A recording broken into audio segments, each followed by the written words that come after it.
You know, I've got to get around to our liner guy and send him a bunch of new liners and say, now hosting the InfoWar is Roger Stone, or now hosting the InfoWar from London is Paul Joseph Watson.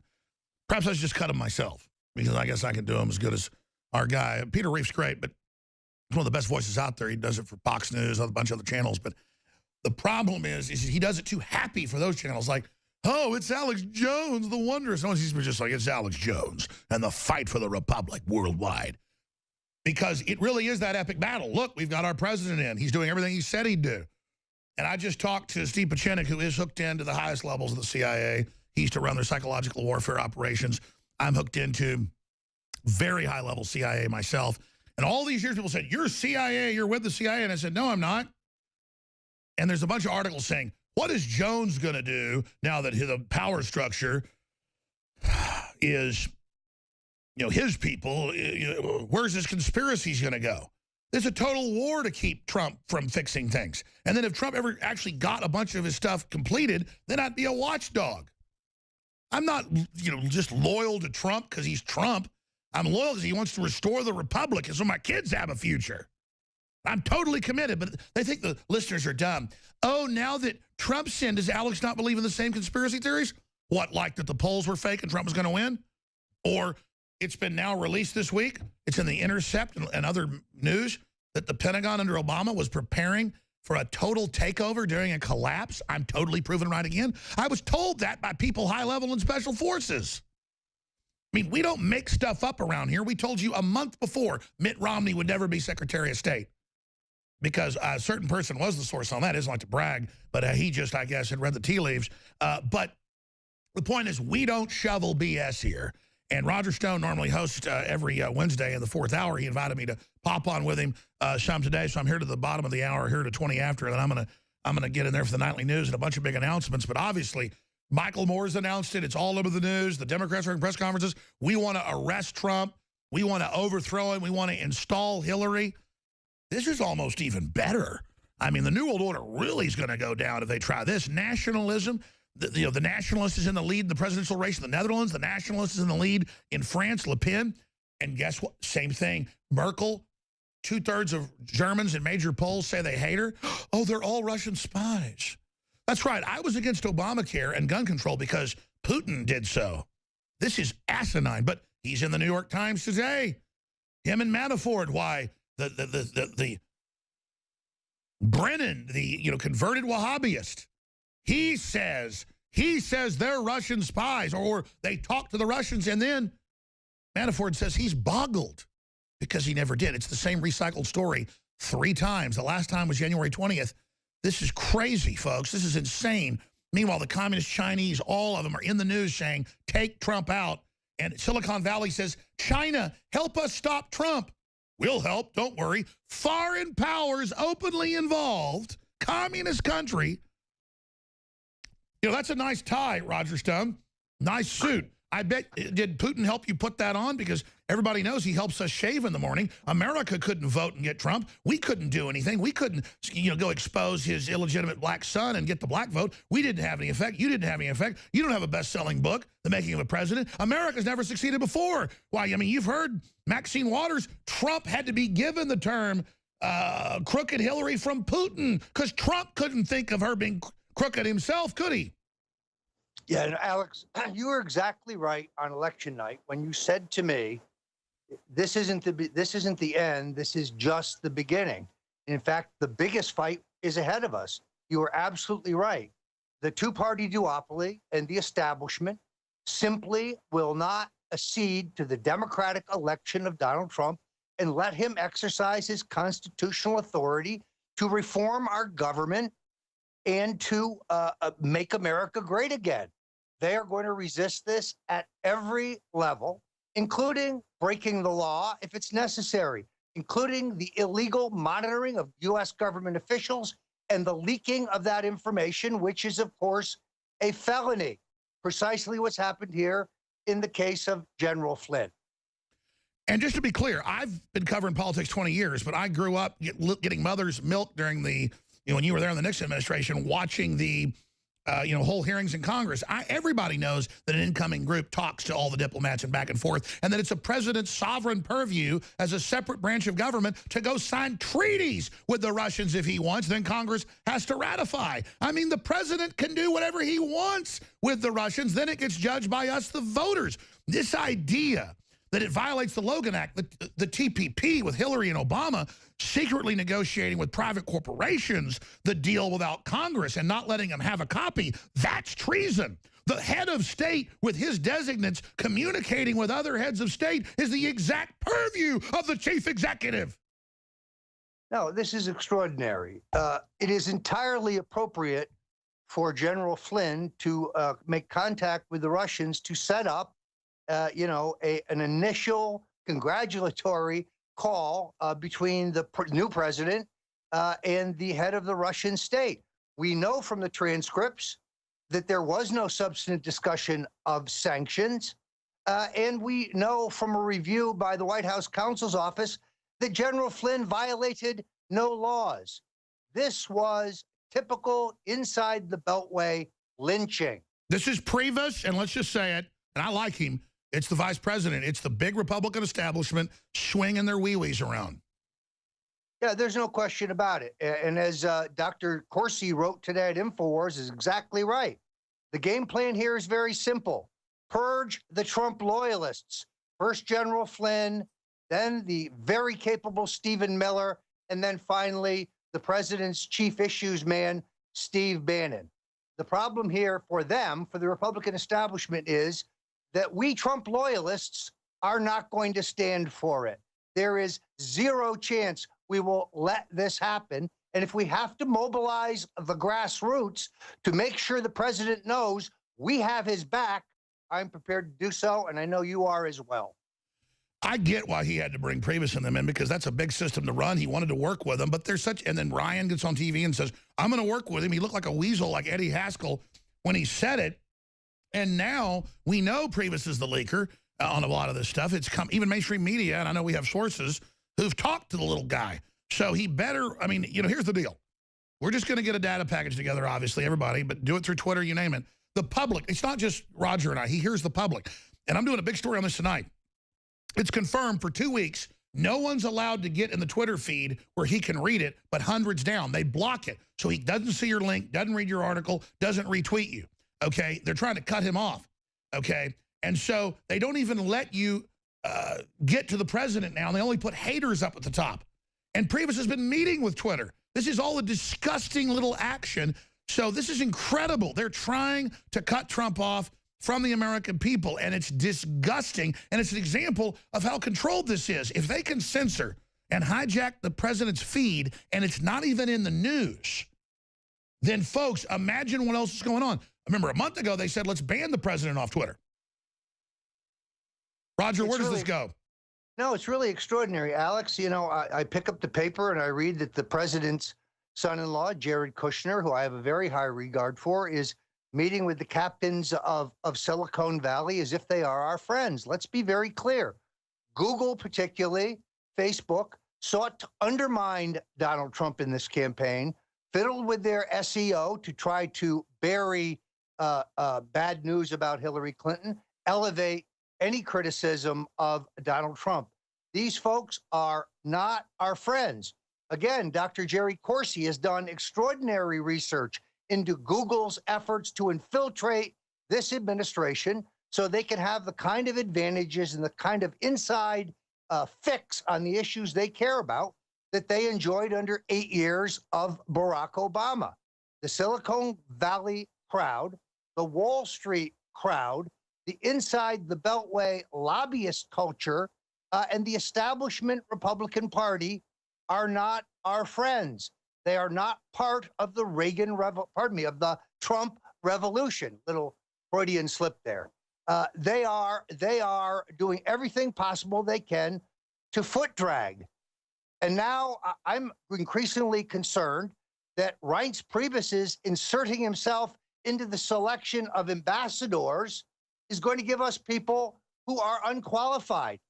As Dr. Corsi broke the news today, Priebus circumvented the State Department, violated a commitment that was given to the Secretary of State, Rex Tillerson, that he would have the ability to interview the candidates for the absolutely strategically key embassies.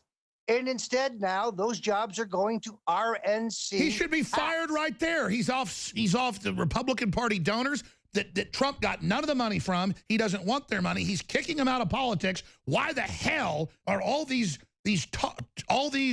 peacocks, all these narcissists that want to go stand around at embassies and act like they're fancies pants and have these stupid parties? Why are all these wannabe Thurston Howell IIIs even being allowed in? Well, we only minutes ago, we got word that the nominee for Secretary of Labor, Andy Puzder, is withdrawing his name. Where did his name come from to begin with? I can answer that in 2 words. Reince Priebus. And by the way, see how we're on target. See how that's in Corsi's headline. I just trust Corsi. 3 #1 New York Times bestsellers, all of his key deals, absolutely upsetting 2 elections. I don't know his sources, but he's been in D.C. He's moved there, back there. He's at these meetings, and he said that it is incredible what's going on with Priebus, and there is no doubt. If we'll put his article on screen, there is no doubt that Priebus is one of the prime leakers. Here it is, Priebus next to go as Trump strikes back over Flynn. I talked to some of my folks that are connected in to the intelligence agencies. And again, I'm not with an intelligence agency. I'm an independent American citizen. Most of the intelligence agencies are totally against the globalists because they're sick of it. They want America back. So that, all they're doing is confirming or denying info for me, so I know. But they say that it looks like the fate of Priebus is still not known. I guess that's in Trump's brain. Well, in an odd sense, while the Flynn ouster may be a catalyst, it may be the beginning of the dominoes that end with the fall of Mr. Priebus, they have also run interference because this is a much bigger story than the mismanagement of the White House and the leaking of information from White House staffers that make the president look foolish. Yeah, let's be clear. Chris Ruddy got called up by high-level players, as high as they go, except the president, and told, please backtrack on this. And I'm not going to get into the rest of it, but, I mean, that went on. He admitted that happened. Yeah, on the other hand, I still don't think this will stand. It is my understanding that Reince Priebus and Steve Bannon, who I have a very high regard for and have defended in a dozen forums from the outrageous attacks on him that he is an anti-Semite or a bigot or a nativist, all those things are false. They're doing these joint these joint telephone calls with reporters, telling them how much they love each other and how they work so closely together. These are like hostage videos, Alex. They're being forced to say those things. At least in this case, I think Bannon is. He's a good man, but he ought to be aware that he is on Priebus's target list next, right after the very capable Stephen Miller. Well, it's funny, they have the public policy kind of foreign affairs branch. The Washington Post came out and admitted, an article we covered a lot the last few days, that, okay, Trump's really for real. He's a nationalist. He wants prosperity. America's going to take over the whole globalist system, basically, and Russia better watch out because globalists were going to work with Russia, but Trump's actually just going to be totally dominant. So we hope the Russians understand that. And they admit that Bannon and Trump and everybody just want Americana and good deals for us. And the truth is, if we just get these deals before they can plunge the economy, it's game over. We're going to dominate everybody. I mean, give me a break. China's tottering on the edge of collapse. So why doesn't the globalists just get out of the way and let the United States of America dominate? Here's what really bothers them, Alex. They realize that we could be on the verge of peace. In Vladimir Putin and Donald Trump, you have 2 very, very tough guys, 2 very stubborn guys, 2 guys who have the best interests of their respective countries at heart. I am convinced that if Brezhnev and Nixon can hammer out an agreement on the strategic arms limitations, then Trump and Putin can make a deal for peace. And the bureaucracy admits they don't want that, and they admit that Russia wants to do deals and not get bankrupted by a new Cold War. We don't want to be bankrupted by one. There'll be plenty of defense spending, plenty of issues. It's ridiculous. We shouldn't sit here because the neocons want to reconquer Russia because Trotsky got kicked out, and they've still got a hard-on for the Russians because they got to kill so many of them. They're bloodthirsty for them. I think we all know what this is really about. Hillary Clinton had promised the boys at Langley and the folks at the Pentagon that they would have a wider proxy war in Syria. They were licking their chops over a no-fly zone. God, we could get World War III. Wouldn't that be great? This is how the neocons think. Donald Trump has no intention of going out and provoking an unnecessary And by the way, war. the Pentagon, it was one that helped block the neocons on this. And let's take Netanyahu. They claim ally with the neocons. Netanyahu's even signaling he doesn't want big wars and wants to stop this. What does that mean? Well, because look, he is another leader who has the best interests of his country at heart. War is good for no one other than the defense contractors and many of Hillary Clinton's biggest donors to the Clinton Foundation. Steve Pachinik with his sources, and again, I have mine as well. They say, look, this is like babies throwing fits. You know, everybody's saying kill Trump, overthrow him. He's, you know, the press conference is saying he's a Russian agent. It's going nowhere. Well, then why get rid of Flynn when Trump, even today, with Netanyahu, said, I like him. You know, Flynn's a great guy. Why have, you know, the press secretary say, well, it was a trust issue and he just didn't tell him the truth? When he said, no, we didn't substantively discuss sanctions. The Russians just said they wanted to talk about sanctions with the president. That's what you do as the national security advisor. Yeah, it's agenda setting. This was very sadly a typical inside the Beltway lynching. General Flynn, who is, I think, a great man and a great patriot, and a man who understands the dangers of Islamic terrorism, has been pushed out over what could have been contained. He broke no laws. He acted appropriately. He merely had to apologize to the president for a protocol breach, and we could have moved on. You told me that yesterday. It looked like Trump got stampeded like Priebus does, where he calls people in, says they're fired. The person gets depressed, goes in and resigns. And it kind of says like he was told, so he resigned and went and apologized. And Trump looked like today he wasn't playing good cop, because I know from people that have said he doesn't play good cop, bad cop. He'll fire you if you're really firing you. He's like, well, Flynn's a really great guy. Too bad this happened. Almost like he wasn't behind that. Yeah, perhaps the president is looking at all the facts and the whirlwind of the last 48 hours, and he's come to that conclusion. Look, I also don't think Sean Spicer is doing the president any good. By the way, Trump called it a criminal attack on a wonderful man. Trump ramps up war on his own spies as he rages against Democrats, leakers who he legally brought down, disgraced Mike Flynn. Yeah, in fact, I heard this from Little Birds, and now it's pretty much confirmed by this. They stampeded him just like they tried with, can I say the other guy's name? You know, in the meetings where they say, you've got to resign, and then he goes, I want to talk to the president, and it's not true. Anthony Scaramucci, well thought of in conservative and Trump supporter circles, hanging in limbo, even as we speak, appointed a liaison to the business community by the president, but yet to be sworn in. Again, Reince Priebus is jealous of the fact that Anthony Scaramucci has a direct personal relationship with the president and can communicate with him. That was his same problem with General Flynn. Mr. Priebus would like to be the source of all information for the president. And that shows he doesn't know Donald Trump. Well, it's clear now. It all just crystallized with Trump's statements and everything.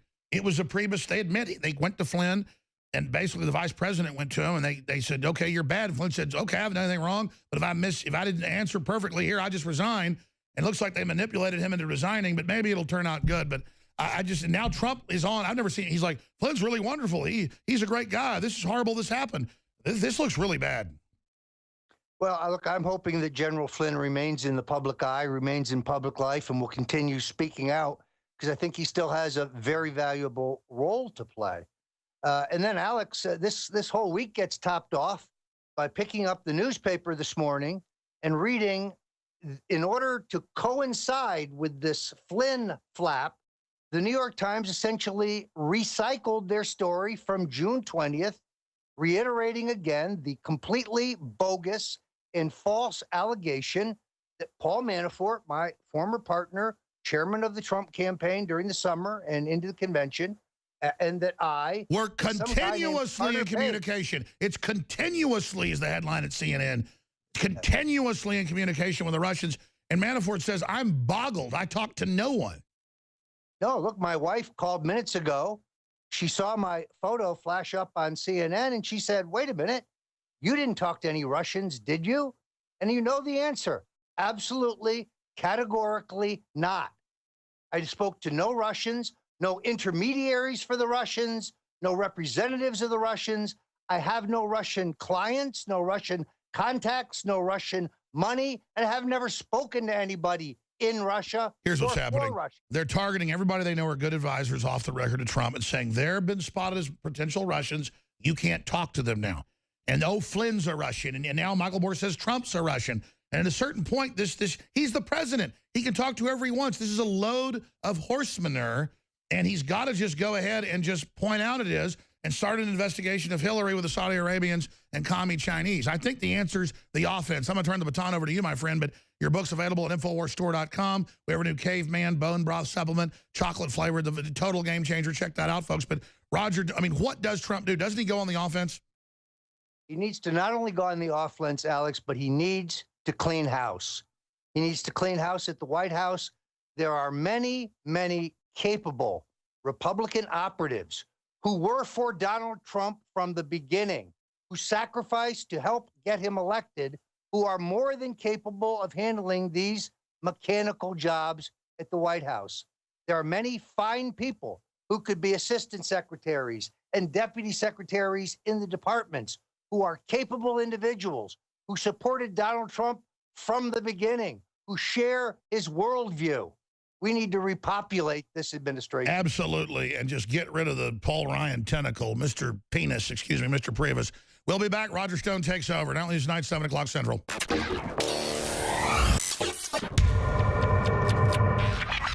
Look, I'm not going to sit here and say, see, I told you so, that communist Chinese-style net censorship was coming to the web, because it's already here. It's being announced. The way you keep the internet open and free is you get involved more than ever. Go to Infowars.com/app. A new battleship in the fight. Infowars Live, available right now. We're looking for a crew to man it. You gonna sit down and play games and be a trendy? Or are you gonna be part of history? Don't sit by and let the internet and free speech be stolen from you. Take action.